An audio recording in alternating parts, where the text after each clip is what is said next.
Let's see if this works. And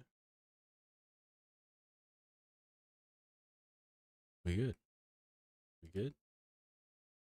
We in on it. All right. Well, I got it.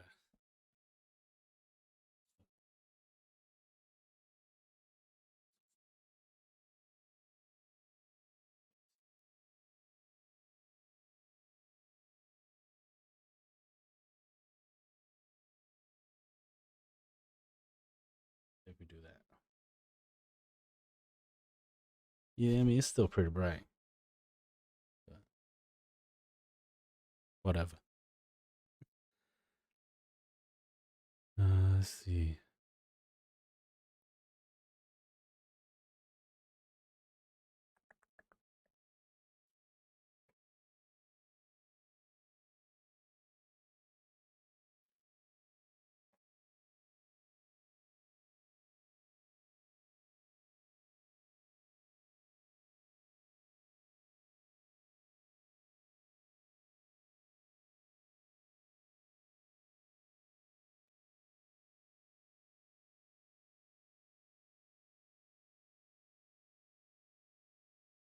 Yeah, that's better. It's not so heavy.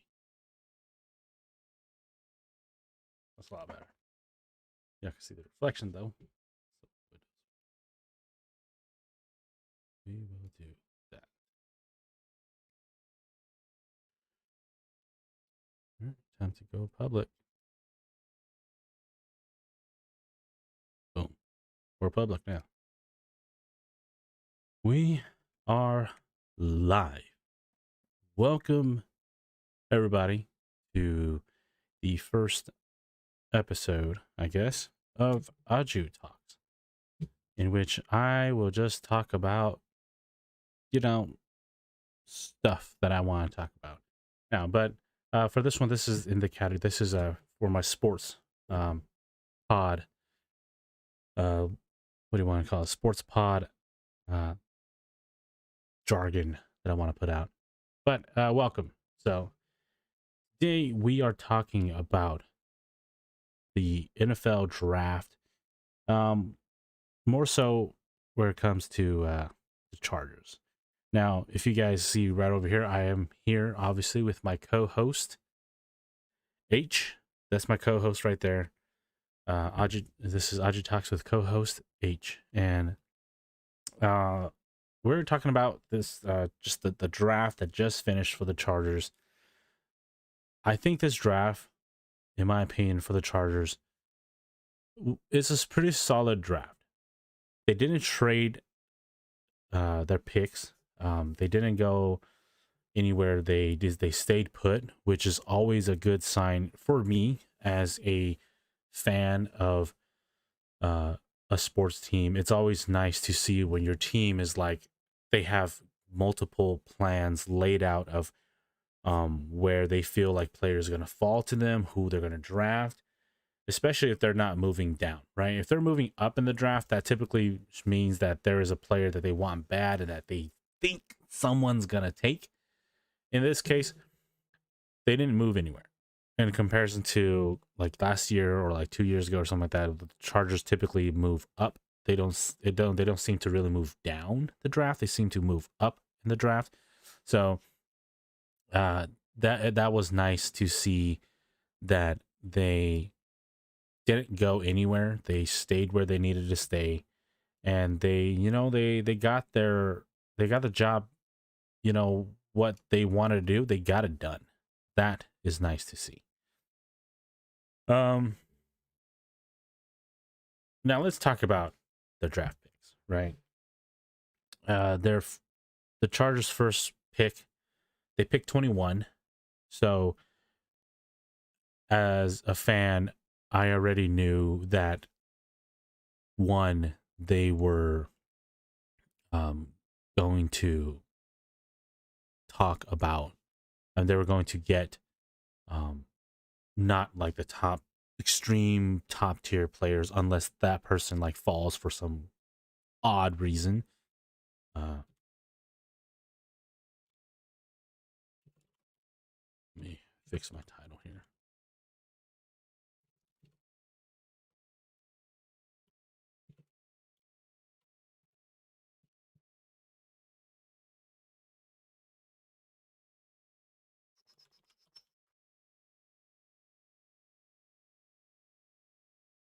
uh, where was I? Oh yeah.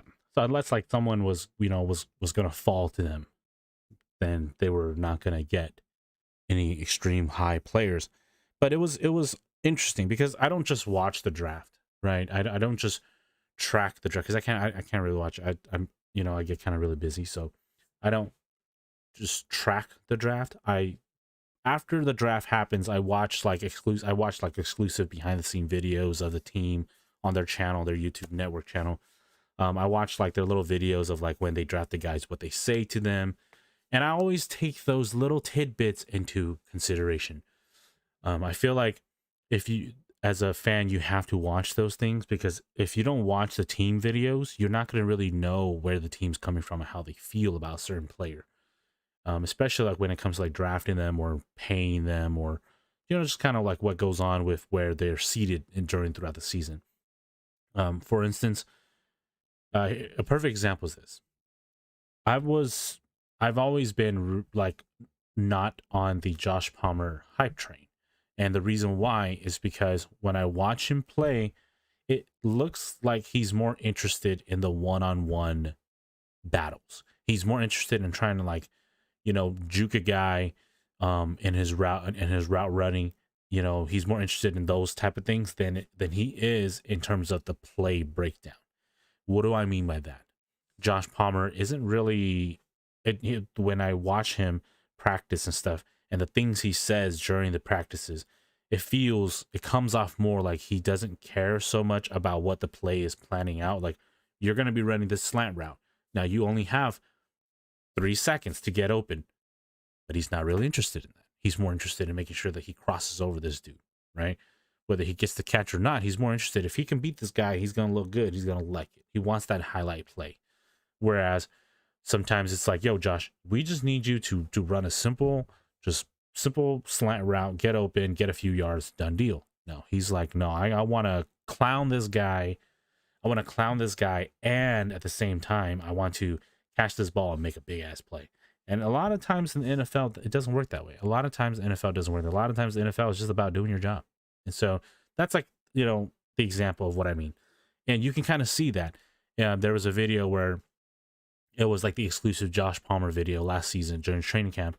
And Coach Staley was talking to Josh Palmer because Josh Palmer was bringing it up like, yo, if I'm running, he went up to like Keenan Allen and he was like, yo, if I'm running like a go route, right? Like, do I need to do like a shake and like then get around him, And Keenan was just like, no, just like all you gotta do is just make sure that you get by him. And he's like, yeah, because I saw like Mike just runs up and Mike just kind of goes like one move real quick and then puts his arm and then just goes by. And Keenan's like, yeah, like if you can do that, then that's all you need to do. Like, you don't need to try to like all these moves. And he's okay, cool.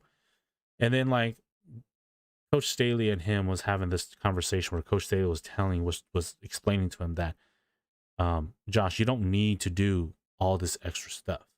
You just need to make sure that you beat the guy, you get open. You don't need to worry about making sure that you go left, right, just if he's put his arms here and once he puts his arm here, you slap it out of the way and you get by him, that's all you need to do. And he tried to argue his point. And Staley was just like, no, like, you have to understand that the play breaks down. And when the play breaks down, you got to be open. And that's that type of deal. So when it comes to the draft, I watch the draft, but then I track the draft, and then I watch the videos of like the draft stuff that they talk about. And I notice, right? Like, I notice that I noticed that the Chargers, that whenever they draft, they typically do this thing where they're really polite, right? They say, hey, say thanks to your family, say thanks to say this, say that. Hey, we're super excited. They always say that. They're always saying we're super excited to have you on the team, But the parts where I really, try to pay attention to is the part in which they explain why, real short, of why they drafted the guy. And with this first pick, the Chargers drafted Quentin Johnston from TCU. And in this first pick, they drafted Quentin Johnston, and they actually still had other receivers on the board at that time. There were the other guys that many people were like, "Well, the Chargers skipped over them. Like they're like better." And I'll even like look it up right here real quick because I remember like I saw a lot of comments people were saying that because yeah, so like the Chargers drafted Quentin Johnston, but they drafted him to pick him over Zay Flowers. They drafted him over Jordan Addison, right? Zay Flowers from Boston College, Jordan Addison from USC. They drafted him over other receivers. They even drafted him over the tight end players, And a lot of people were like, a lot of comments were like, "Yo, we picked some raw talent guy over Zay Flowers and Jordan Addison. Like, we're crazy." And I'm like, there's a reason why they picked him. Could Zay Flowers and Jordan Addison be more pro ready or more starter ready to go right from the get-go? Yeah, sure. You know? And like if you look at these three guys, right? You look at Zay Flowers, his prospect grade was 6.46. Jordan Addison's 6.36. And Quentin Johnston's 6.39. So it's not like they were, a whole big ass difference. These guys were all were all rated in the 6.3 to 6.4, right? 3 to 6.5. And it wasn't that big of a difference. Even like their 40-yard dashes weren't even that big of a difference. I think like even Quentin Johnston ran like a 4.49. Jordan Addison ran 4.49. Zay Flowers ran 4.42. So they're even in their 40 time, they were not extremely like different in terms of speed. But the one thing that Quentin Johnston had above these guys is Quentin Johnston is above and beyond more athletic. He's bigger. 6'3" versus 5'11" and 5'9". He's his arm lengths are longer. 33 to 30 and even 29. His hands are bigger. But the craziest part, I was looking at this, is his verts, his jumping capability. So his athleticism of how to attack the ball is so much bigger than those two other guys. He has a 40 and a half inch vert versus Jordan Addison, Zay Flowers being 35 and a half and 34. Broad jumps, they're like 10s. He's in the 11s. So he's a lot bigger on the athleticism, but their productions are a lot higher than them, right? Like their game tapes are a lot more productive. If anybody knows about game tape, knows that game tape really depends on how you are used in the offense and how the offense is designed. We all know about the game tape of H down there, right? The college game tape of H down there. That he was not productive. He didn't look good. He didn't throw much deep balls. Lo and behold, it turns out that really the reason why his game tape didn't look good in college was because the offense was holding him back. And that's the thing too, is with game tape, you have to be very careful about how much you're judging people based off of that, especially when you're looking at the offense. So you can tell with when they drafted Quentin Johnston, Coach Staley was like, we met you at the combine. We liked you. We watched your game tape and we studied you and we liked what we saw. Like what that tells me is they were never going to even draft Jordan or Zay. Never. Even if they were higher on the draft pick, they were higher on the draft. They weren't. That they didn't just draft Quentin Johnston because Quentin Johnston was like the best player available. No, they drafted him because they looked at him. They said, "Hey, we have a plan of how we want to run our offense next season, and this plan of ours of how we want to run our offense next season, we have to make sure that we have big explosive players, guys who can go up and get the ball, guys who can battle for contested catches." And that's what it looks like. It looks like the Chargers are going that route with they must have a talk with the new offense coordinator, Kellen Moore, and he must have told him, like, I want to give you guys, I want to put this team in big offensive play capability of explosive plays. And Quentin Johnston has that capability. They can get, because he's big, 40.5-inch vert, 11 foot and a half and 2-inch broad jump, 4.4 40 time. His game tape reeks athleticism. He's like extremely athletic. So if they can just teach him, like how they taught Mike Williams how to run decent routes, like you don't like Mike, like a big guy that doesn't need to run like the best routes. Would it be great for him to be like the best route runner? Yeah, but if you are a big target and you like to, you have this big ball capability, you're not really going to be worried about running the best routes. The one thing I did notice too is in his press conference, he talked about, they asked Quentin Johnston about what's the thing he prides himself on. And it wasn't the way he answered it. It wasn't that I believe he prided himself on this feature because he truly believes it, but it's because he was used that way, and he did one hell of a job. He said the yak, right? He was really proud of himself being such a yak player, yard after catch player. He had led the state, right? He had led the NCAA or whatever in yak yards 2 years in a row. And he was really proud of that. So he believes that's what his thing is, yak.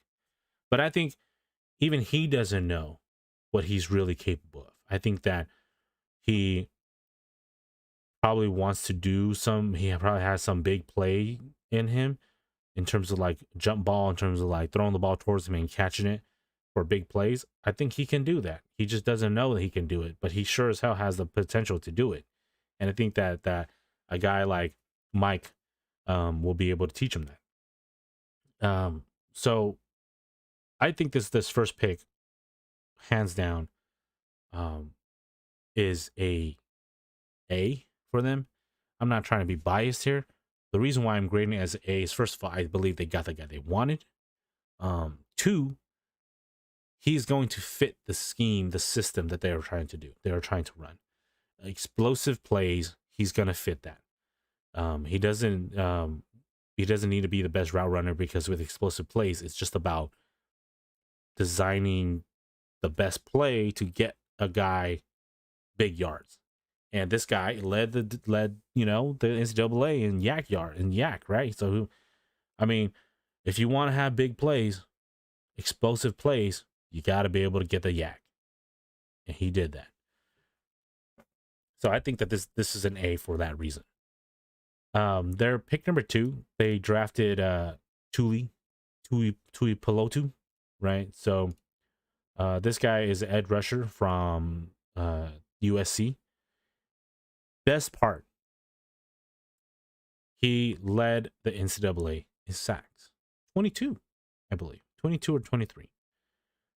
So back to back, the Chargers didn't even trade up or down to get him. They got him where they wanted. And they also said that in the phone call with him, they said that he was exactly what they're looking for. So what does that mean? Tuli looks like what Coach Day, what I believe Coach Day is going to want to do with Tuli is he wants Tuli to play in the role of Kyle Van Noy, where Kyle Van Noy like rushes blitzes and stuff. But at the same time, Kyle Van Noy, some plays Kyle Van Noy could take a step back, right? So Thule, and funnily, Thule did that. Thule did that exact thing in college. He edge rushed, he moved around the line, but even when they needed him to take a step back, he did that. So Thule definitely fits their bill of what Coach Staley wants on defense. The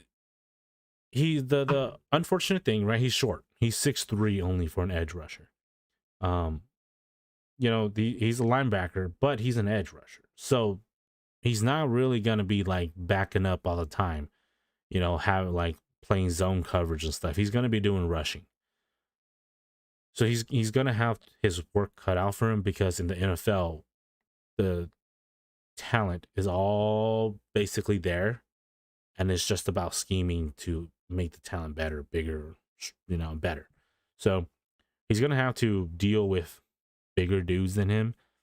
But this being that they have a plan of how they want to use him already, that's the part that's so important. They have a plan that they want to use for him already. Like, it was not like they just drafted Thule because they're like, oh yeah, 22 sacks. Like, yeah. He got a lot of sacks. So we're just gonna have a rush on that. No. Like they're gonna use him like how they use Kyle Van Noy, and that's gonna be very beneficial to him, because he's a very effective pass rusher. He doesn't need to be the leading pass rusher. He just needs to be an effective pass rusher. And if you're asking that out of a guy who led the league, the NCAA league, in sacks, what more do you want? Right? I'm gonna give this a B. On the simple fact that they know like what they want to do with him. He has a stat that you like to look at, but the part that worries me the most is his athleticism. He is a 6'3" edge rusher. Like, he is very undersized. He just doesn't like, and the craziest thing is, if you see how he looks like in person, right? And not like I've seen him in person, but if you see him on the videos, like in the game, he looks kind of bigger. But in the videos of like when he was at home, when they called him, and then like he met the 3rd round pick guy at the Chargers facility. The 3rd round pick guy looked like he was bigger than him. That's all you have to say. All I have to say is he definitely doesn't look like he's as big as he looks a lot smaller. So that does worry me. That's why I give him a B, because he ranks 32nd in all edge rushers in terms of athleticism. So like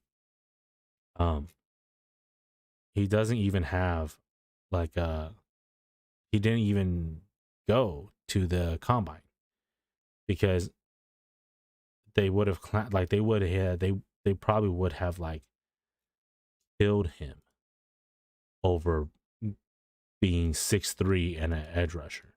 There's no way they would have like been like, oh yeah, no problem, go ahead, run these, do this. They wouldn't be like, you are too small to be an edge rusher, you're gonna play linebacker. This is that type of thing.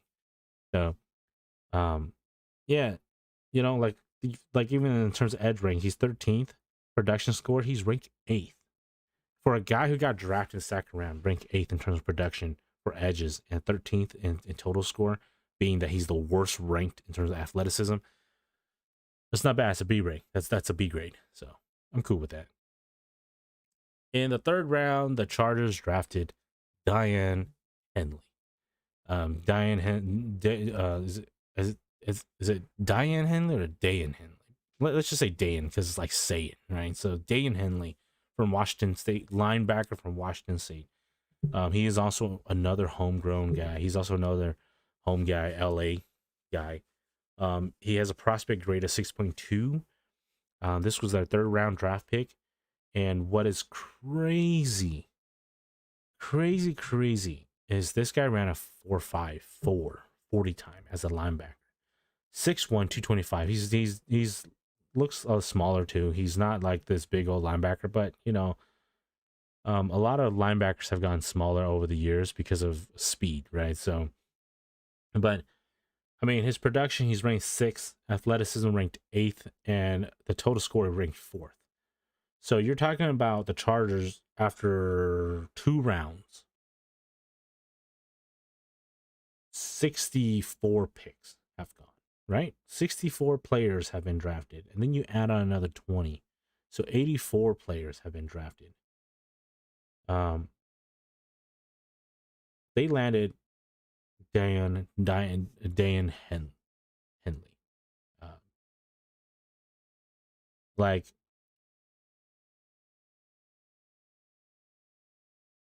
I'm I'm shocked, honestly. I feel like this guy might be the steal of the draft. Um, because he's the 4th ranked linebacker.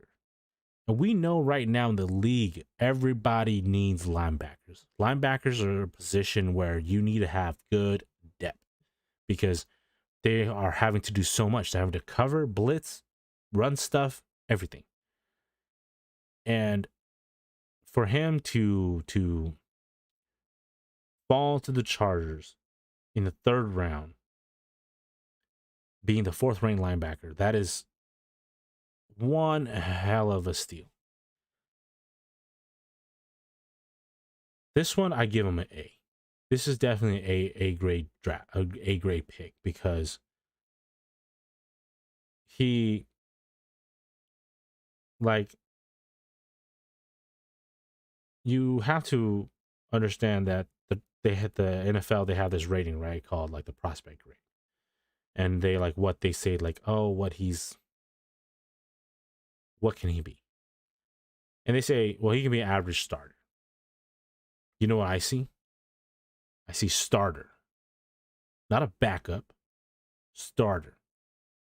Meaning that you drafted, even if he's average, in the 3rd round, you drafted a starting linebacker. Typically, you're in the 3rd round, you're drafting backups. That's what you're drafting. You're drafting depth guys that are just going to fill in holes here and there. But the Chargers drafted all 3 draft picks are um, potential starting players at their position. That is very smart. That is very good. That is a draft that you can that a team, right, can look and say, we knew what we wanted. We knew what we were looking for. And these are the guys we're looking for. And we know we scouted the talents. We know what we want. We know what we can do with them. We know how good they are. And it's the funny thing is like the moment the draft happened, they picked up Justin Herbert's 5th-year option, and then they didn't pick up Kenneth Murray's 5th-year option. And then they drafted this guy who's a potential starter in the 3rd round, right? But he's also the 4th ranked linebacker. What does that tell you? He's going to be working a lot with Kenneth Murray in the linebacking position, but he's going to be learning. I was watching, they were saying that like he's really good at blitzing. But he's also he's athletic, so they're going to use him. This is the guy that they're trying to replace. They're trying to bring in to replace Drew Tranquil's like production is this guy. And the funny thing is he might be even better than what the Chargers bargained for because he's a 3rd round pick. So expectations are not super high. So anything he does that looks good, looks great. Looks great, looks Hall of Famer, that type of thing. So it looks elite, right? So this one's an A. To get a guy who's going to be a starter in round 3 for your linebacker depth is good. It's real good.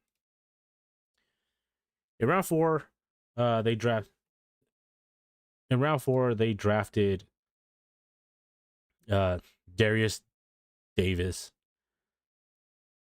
This one, honestly, it's like a C grade. He's real small guy, 5'8", 165, 4'3", 640 times. So he's fast, but he's fast because he's small. He's fast and quick because he's small. He's 165 pounds, guys. Like, he really light. He's also from TCU, which, funnily, the Chargers went on a TCU drafting spree. It was like they only scouted TCU, or like they let LT be in charge of drafting. LT basically was like, yeah, I'm gonna just draft all my alma mater guys. Just draft all the damn TCU players. They took Quinn Johnston from TCU, which was the wide receiver number 1 there, and then they brought in Darius Davis, who's might be like number three guy, because his production score is freaking 55. If we're ranked 44th of all combine wide receivers, his athleticism is 76 because he's fast as fuck. His total score is 33rd, right? But 4.36 40-yard, 4.38 shuttle. He didn't do any verticals, broad jumps, cone drills, and then bench. So what that tells me is this guy's not like a freak athlete. He's just fast. Funnily, he's also from. Funnily, I watched the video of Darius, his interview, and his Quentin ended up like crashing and interviewing him. So they do. So they do have like good chemistry in a way. That is nice that they have good chemistry. But this guy, he's just, the Chargers drafted him. This is a C grade because the Chargers simply drafted him for speed. They're gonna use him kind of like how they're gonna use Jalen Guyton. Kellen Moore is just gonna probably do some end around runs with him, maybe streak him down the field. He's definitely gonna be put in the kick returner spot. They're gonna see if he can kick return, and then they're gonna see if he can get like worth there, because they didn't bring back DeAndre Carter. DeAndre Carter was their kick returner, and they didn't bring him back. So this guy's probably going to be the guy they're going to test out with kick returning. I mean, if he doesn't perform well in the special teams, unless he has some monster like highlight of streak of like go routes and stuff in the NFL, the Chargers will probably cut him after year 1. He might not even make it on the team, honestly. Unfortunately, that's the truth of the fact, right? Because Jalen Guyton is there, and they gave Jalen Guyton a contract. So we just want to break it down. Keenan is wide receiver 1. Mike is wide receiver 2. Quentin Johnston and Josh Palmer are going to fight for 3 and 4, right? So one of those guys is going to be 3, and one of those guys is going to be 4. And then Jalen Guyton is going to be 5. This guy's 6. So you never really need 6 wide receivers unless you're planning on running like a lot of 4 wide sets all day long. Chargers could be doing that. That might be what Kellen Moore wants to do. We don't know. But this guy's got speed. But he's definitely going to be like a key returner. So, C. Round 5. They drafted Jordan McFadden from Clemson, tackle from Clemson. This guy won the ACC Jacobs Blocking Trophy in 2022. So he's a good enough guy to win an award, a blocking award, which is always a good thing for me. Whenever I see that guys are winning awards for something related to their skill set, I'm glad to see that. His production score, he's ranked 10th. Athleticism, he's ranked 6th, and total 12th. Which doesn't really make sense to me, how he can go from a 10th ranked production, 6th ranked combine, but total he goes down. Made no sense to me, but whatever. Let's see.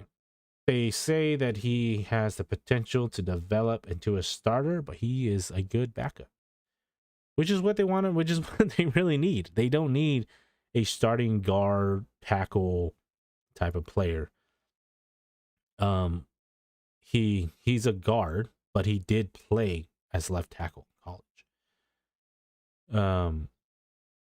Yeah, this guy is. It's funny though. He's 6'2". He's short. He's even shorter. He's as short as my chair is going down. He's even shorter than the edge rusher Thule, which is funny because this guy 6'2" guard, man, that's short. He's perfect guard for Russell Wilson.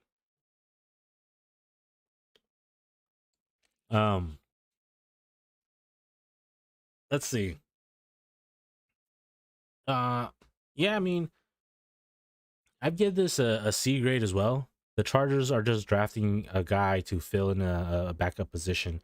They know who they want as their starting guard. Jamar Sawyer is going to be the starting left guard. Rashawn Slater is starting left tackle. They already have their center and Corey Linsley.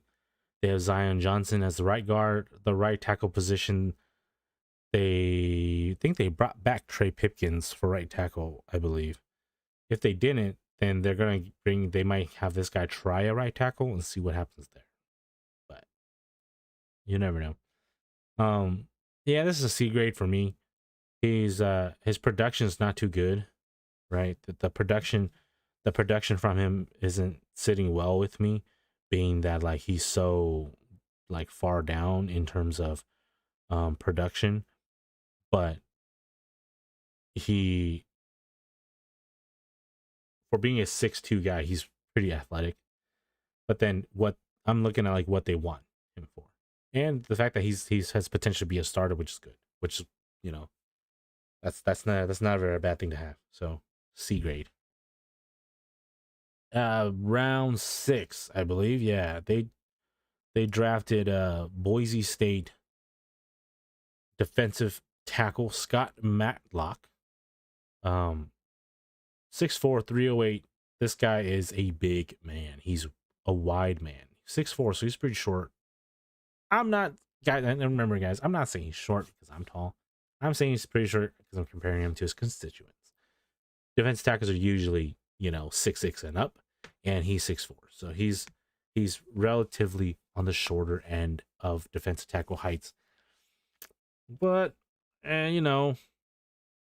this is you have to think about what their plan is for him. The Chargers suffered a ton of defensive lines injuries last season, and this guy they're probably going to keep him. Like they say he's average backup or special teamer. Funnily, I think they're going to keep him for the whole season because of how bad it was last season in terms of like injuries. They lost edge rushers, defensive tackles. Like in one game, they lost those guys. So they're going to have him play depth. I heard pretty good things from him.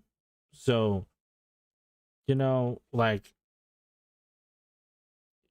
he might end up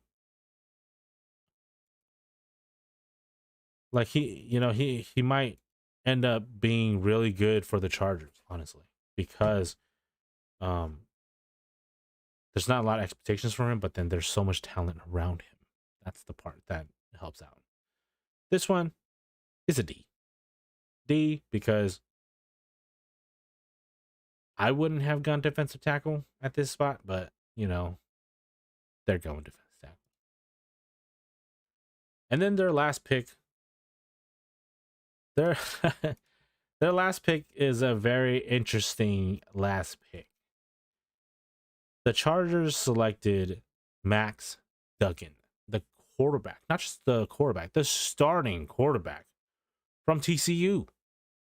This was the guy that led the TCU team, NCAA team, to the national championship. Okay? He didn't just do anything in college. All right. Like he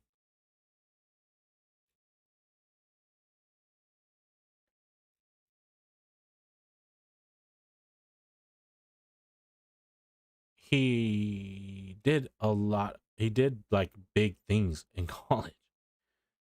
Um, let's see what they say about him, right?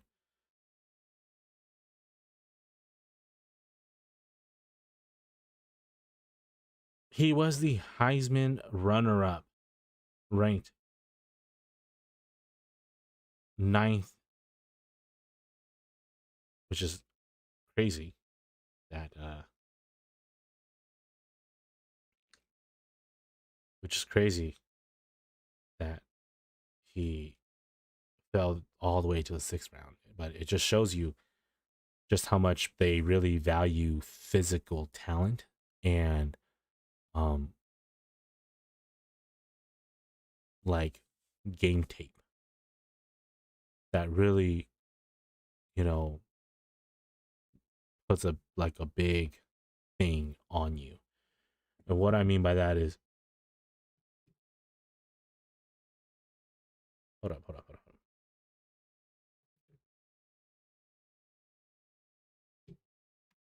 We're back.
All right, I'm back. Sorry about that.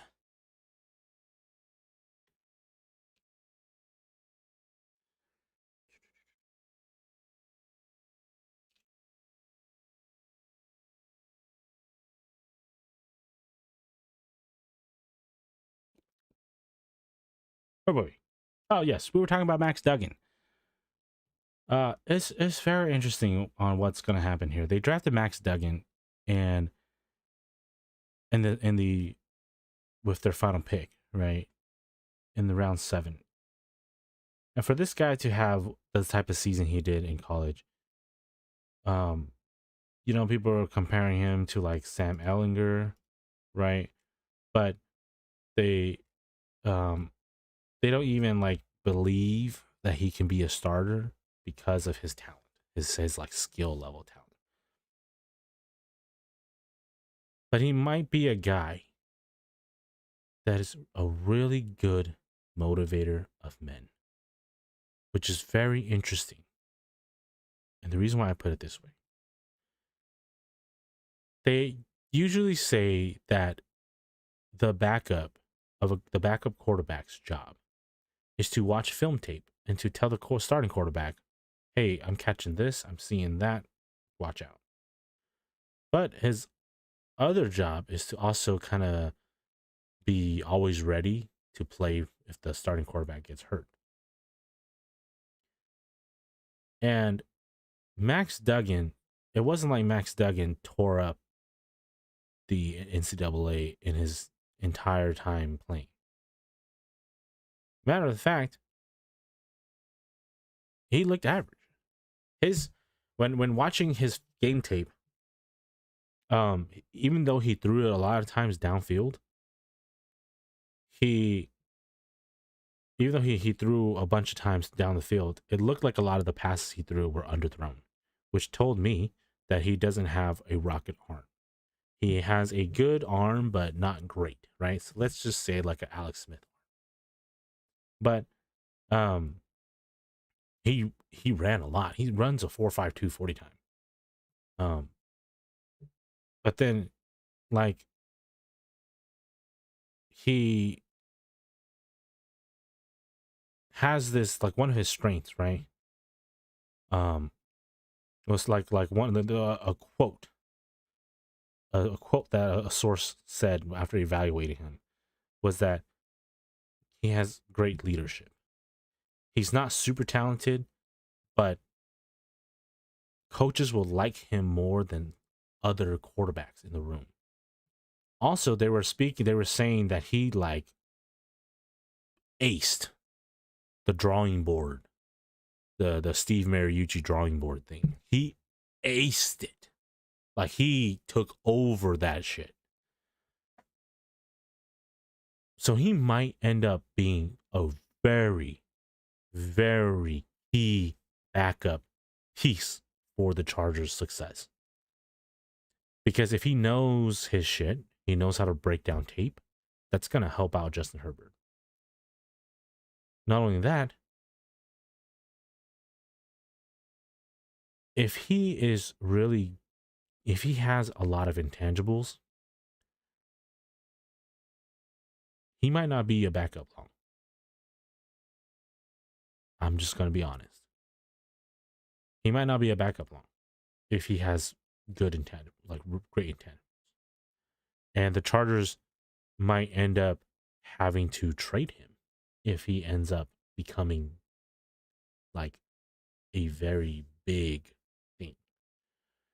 Because you don't just go from starting quarterback, making it to the national championship. You don't just go from that to backup on a team and not doing anything without a fight. So he's going to fight for that. He's going to fight for the number 2 position against Easton Stick, which I really don't care. I wouldn't even make him fight. I would just put him in number 2 because I don't believe that Easton Stick is like even good enough to be a number 2. That literally the only reason why they brought Easton Stick back was Easton Stick has a good relationship with like Herbert and the team. That's really the only reason why I feel like they brought him back for. So yeah, this pick, I think, in my opinion, this pick is an A. To get a guy who went to the NCAA national championship, who led, who did the things he did in college, and like, to get him at that spot they got him, and what they're going to do with him, I'd have to give it an A. This is a number 7 pick. So the Chargers, overall, I think the overall draft grade will be a B. That's why I have to go, because they got a bunch of C's and 1 D. So yeah, that's kind of like my recap on like the draft. I think that I always trust Tom Telesco. Tom Telesco has drafted so many gems. Just think about the amount of time Tom Telesco has drafted a rookie of the year, like, a rookie of the year player. He drafts like 3 of them. That's how good he is at drafting. He drafted Bosa, Herbert, Derwin. I mean, so it's not like he doesn't know his draft. He knows his draft. He drafts good, and I have full trust in his drafting capabilities. So I'm excited to see how they're going to use these guys. It's funny because, like, it's not like a single one of these guys, I don't see what their role is on the team. It's not like they just drafted a guy just because the guy was like the best player on the board or something. No, all these guys, they literally have like a uh, set in stone position that I see, and I am all for it. But guys, this is just a short pod video of the draft recap for the Chargers 2023 draft. I hope you guys enjoy it. I am looking forward to seeing these guys' careers pan out, and hopefully the Chargers, these guys help the Chargers make it to the Super Bowl. So, I am Ajishi, and this is AhjuTALKS Sports Edition. We are out. Oh yeah, by the way, H and I are out. See ya.